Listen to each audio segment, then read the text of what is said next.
Good morning, friends. Today is the first Sunday in Lent.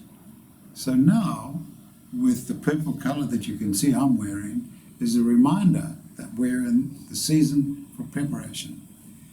So let's think about two things. Let's think about, what does preparation mean and what are we preparing for? Actually, this season starts on Ash Wednesday, the Wednesday that's just started. Traditionally, Christians would bring their palm crosses from the year before, which would be burnt and then made into a paste, and then a cross would be put on their forehead of the burnt crosses from last year. So some churches do that. Some Christians walk around with a cross on their forehead and people say to them, "You've got a mark on your forehead." It's a good opportunity to have a conversation. So the first Sunday in Lent, and what is the intent? Self-examination. How appropriate. What a great start for an intent. So let's think about a couple of things.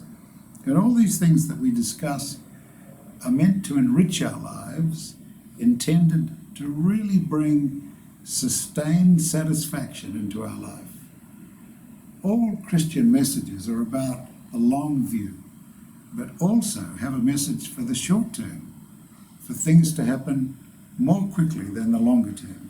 So recall that. It's not all in the distance for Christianity. A lot of it is right here and now. In the collect, we say, or let me just say the collect for Ash Wednesday, "Be with us, O Lord, in all our doings, and further us with thy continual help, that in all our works begun, continued, and ended in thee, we may glorify thy holy name." And in fact, that is basically the start of how we should prepare our day. Be with us, O Lord, in all our doings. So that's our starting point. And now let's turn to the collect for today, self-examination. O Lord, who for our solace has appointed diverse seasons unto thy church, grant us so justly to examine ourselves, and discerning clearly our faults, we may truly amend them, and thus prepare ourselves for what? What are we preparing for? And prepare ourselves to celebrate the holy feast of Easter. To celebrate. Not concentrate on all the gory stuff, but celebrate the festival of Easter. So right from the beginning, let me say, Easter is an opportunity for enormous expansion of spiritual understanding.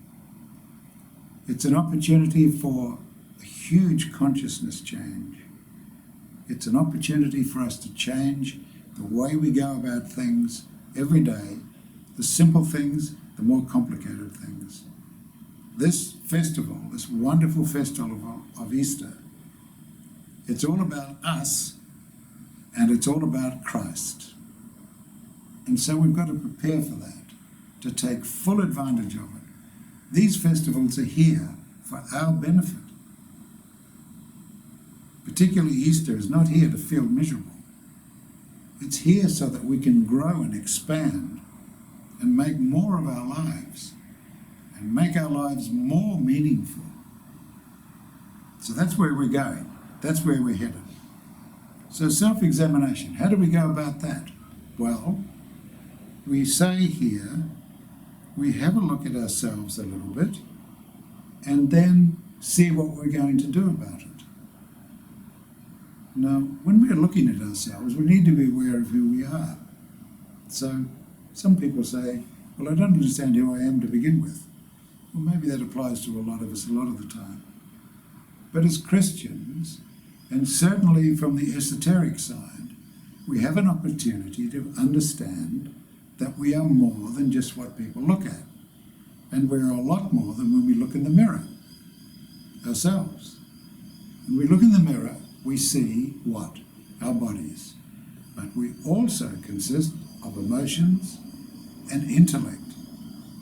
And really, really importantly, the message of Christianity is, actually, the essence of us is divine. actually this body has Christ residing within it. So that is who we are. We are divine in essence, and the difficulty is convincing ourselves. The difficulty is preparing for that and putting it into effect. Because sometimes we've got a tummy ache, and sometimes we're thinking of jobs we have to do, and sometimes we've just stubbed our toe, and so it worries us. But those things, the body, the emotions, the intellect, are the things that are required to change.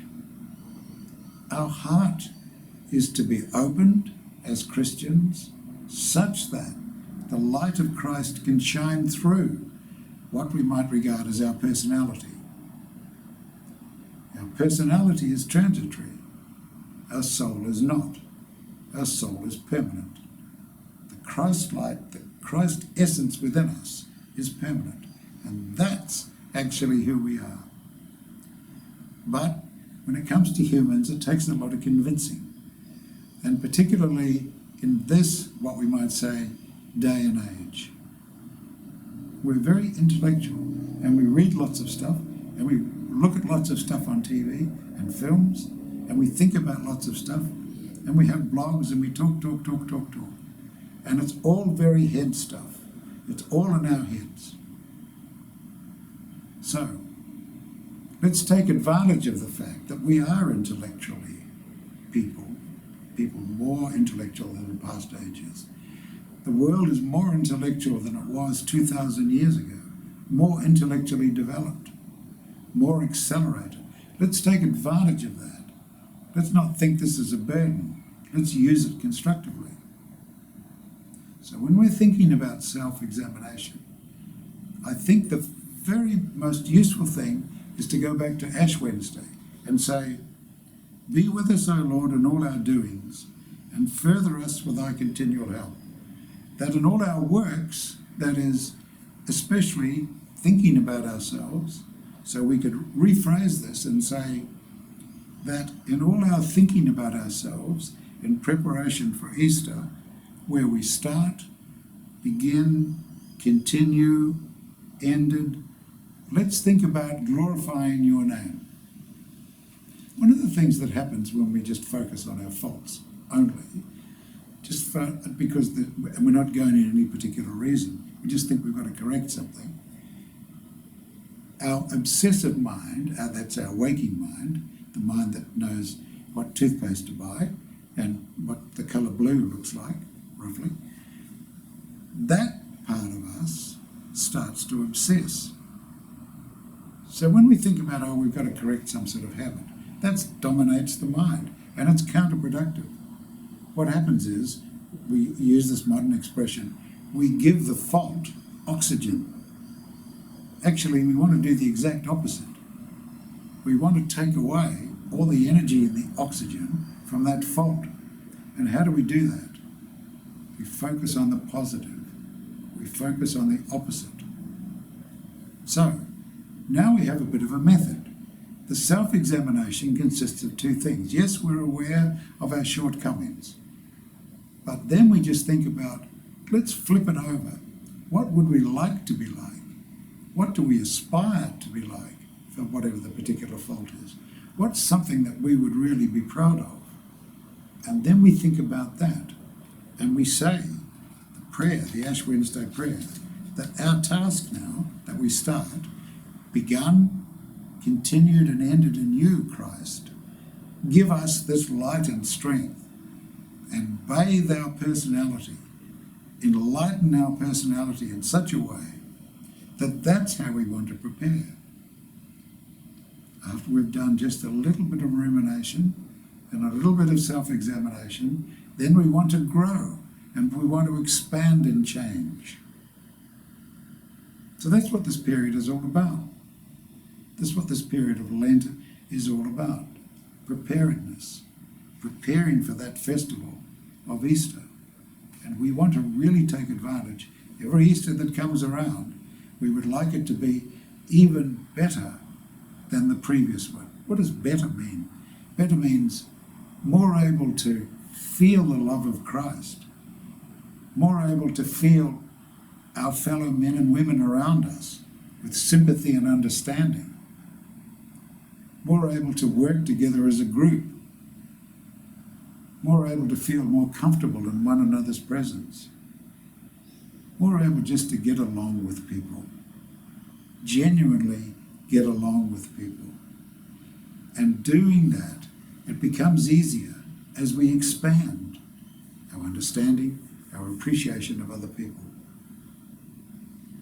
So none of this is very hard, but it's really good to do it continuously. That is, not continuously necessarily, on and on and on and on, but continuously every day. Set aside a little bit of time every day just to do this exercise in the mornings and in the evenings. Just try it. When we go through this period, we look and see what has been said in the past. In the epistle that Wendy read, this is St. Paul. He's writing to the Corinthians. These Corinthians obviously needed a fair bit of straightening out. He wrote quite a few letters to the Corinthians. Nothing to do with columns, but still Greek. So he's talking about writing. He's talking about Christ. He's talking about constraining. He's talking about Christ constraining us. What does that mean? Does it mean when we become Christians we become all narrow? No. What it means is we're aware of the Christ within us. So when we're looking in the mirror, we don't say, oh, who's that there? That looks a bit frightening, that person in there. We don't say that. We say, that reminds me. That's not who I really am at essence. Yes, I see it's my body, but that reminds me I have the Christ within. Christ constrains me. And then St. Paul goes on and talks to the Corinthians about all the things that you should do, finishing with, examine yourselves and prove yourselves. Prove it to yourself. When we believe in something, when we say in the gospel, when we believe in something, we tend to sort of go along with that. If you're pretty sure it's Sunday today, well then you behave like it's Sunday. You believe it's Sunday, if that's the day of the week. And it's the same sort of idea when people say they believe in Jesus. It doesn't mean to say they intellectually read in the book. I'm reading about a book, I'm reading this book, and in this book it says Jesus. Oh, well, I suppose that's right, I believe in that. It's not like that. It's believing what Jesus amounts to, where he came from, what he did. And the combination of Jesus and the Christ, and the changes that he brought into the world, and the changes that he brings in us, that's what we start to believe in. We start to believe in us. When we believe in Christ, we believe in the Christ within us. And that's when changes start to happen. That's the belief. Not intellectually. Starts there, but that's only the start. So in the gospel we say, God so loved the world that he gave his only begotten Son, that whosoever believeth in him should not perish, but have everlasting God. So those words sound a bit strange maybe. The one begotten Son simply means it's a mystical expression of God. Christ is the mystical expression. Christ is a mystical expression. Whosoever believeth in him in the sense that really, really grafted into our awareness. That's the believing bit. And as we prepare in this time, when we examine ourselves, let's examine ourselves to see, is that really grafted in? Are we really doing things that are commensurate with that belief? Or are we saying one thing and doing another? So the start of preparation is to try and bring the picture together, to try and weld that idea together. In essence, the Christ within, with our personality that comes with us, that we are trying to flood with the influence of Christ so we might change. Self-examination, but in a special way. I commend these things to you this week, at the start of Lent, to prepare for the wonderful festival of Easter.